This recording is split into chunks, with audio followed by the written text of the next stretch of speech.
Today, we're going to be taking a look at the Mafex BANE.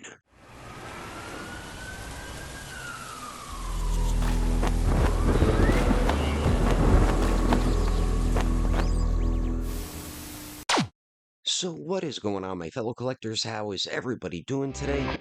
Daredon18 here, and today you can see what we are checking out, and this definitely is one of Mafex's biggest figures they have made in their line, along with their Hulkbuster. So let's see how he turned out. So starting off with the box here, there's the front with the window at the bottom with the barcode of blah blah blah stuff nobody cares about. There's the tippity top, the one side with an image of the figure, the other side has another image of the figure. Then the back has a bunch of promotional pics of the figurine there. So let's get it open to see a closer look at Bane. Taking a closer detailed look at Bane here, and I'm really digging what Mafex did with this figure. And like what I've been saying about Mafex's comic book figures, they are absolutely killing it. Head sculpt looks great with his mask. We have the zipper on the top of his head, along with his tubes running from the back of his head and down his left arm. And even on his mask on his neck, we get sculpted wrinkles there, which look pretty cool. We get a beautiful shading all throughout the skin tone there, as you could see, nice sculpt work on the muscle definition, and the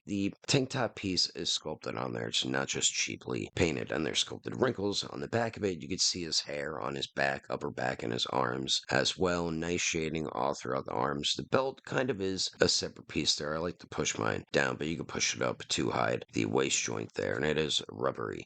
The legs look pretty good. Nice sculpt work, sculpted wrinkles, and everything. And if you look at the bottom where they're tucked into the boots, I like the bagginess there, and I love the glossy black for the boots, and the laces look great too. And look at those beautiful sculpted treads. So excellent job with the detail on Bane. Moving on to the height for Bane here, he stands about 7 inches and a quarter of an inch tall, which is pretty damn good for 1/12 scale. And then here he is compared to the NECA Secret of the Ooze Shredder, the Mafex Winter Soldier, the Marvel Legends 2-pack Venom, and then we do have the Marvel Legends X-Men 97 Wolverine Bub. And then here he is compared to the Marvel Legends Bearded Daredevil. We do have the SH Figuarts Time Skip Monkey D. Luffy, and then we do have the Anime Heroes Time Skip Frankie. And then finally, here he is compared to the Buzzmod Inosuke, the Black Series Chrysanthemum. Then we have the NECA Ultimate Jungle Hunter Predator, and then we do have the NECA The Last Ronin Donatello. So there's the height and height comparisons. Now let's move on to the accessories. So now moving on to Bane's accessories, he pretty much just has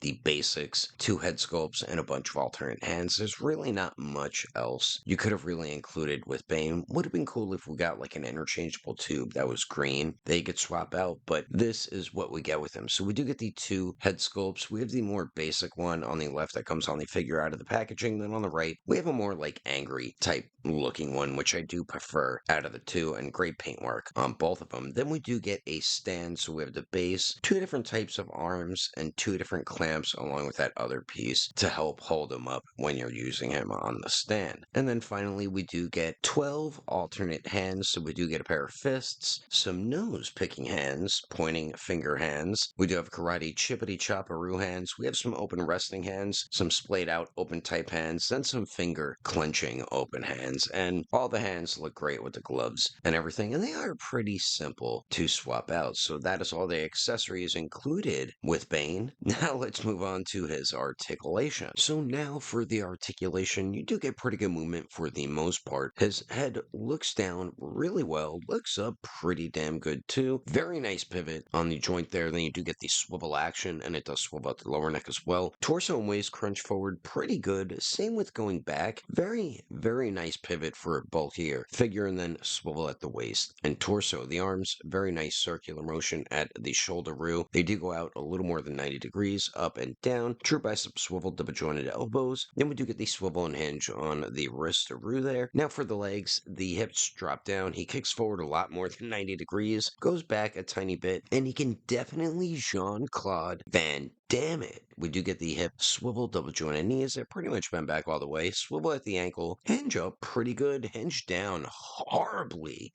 They really don't. And then the ankle pivot is really bad too. The pivot's better going outward than inward, which is very odd. I don't I don't like that. And then finally, we do get the toe hingeroo. Overall, I definitely like the figure, and I ended up liking this a lot more than I originally thought I would. And truthfully, there's really not much to dislike about it or complain about. It's mainly positives about this Bane. Only main negative is the ankle joints not moving down and really not much ankle pivot. And I don't know what happened there, but everything else is great. The detail turned out really nice, from the paintwork to the shading and sculpt detail. Mafex is pretty spot on with how Bane looked in the Knightfall comics. The accessories are good enough too for Bane. Like I said, I don't know what else they really could have included with him. It's like giving accessories with a Hulk figure. And then the articulation is also really good. But yeah, some points for the ankles are just bad, but everything else has some really nice range. I did have a lot of fun posing this Bane figure around, and you will too. Out of all 1/12 scale Bane figures, I feel like this one might just be the best. I mean, we have the 7-inch scale McFarlane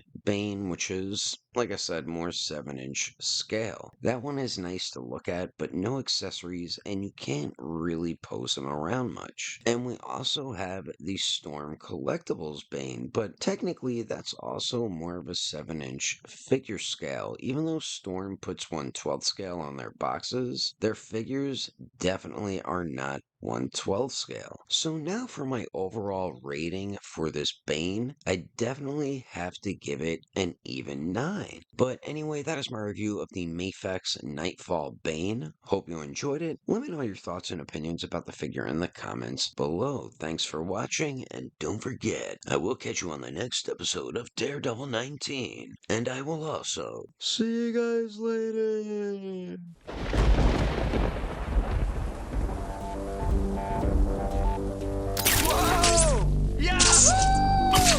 We shall start with revenge. I am the knight. Gonna change the future.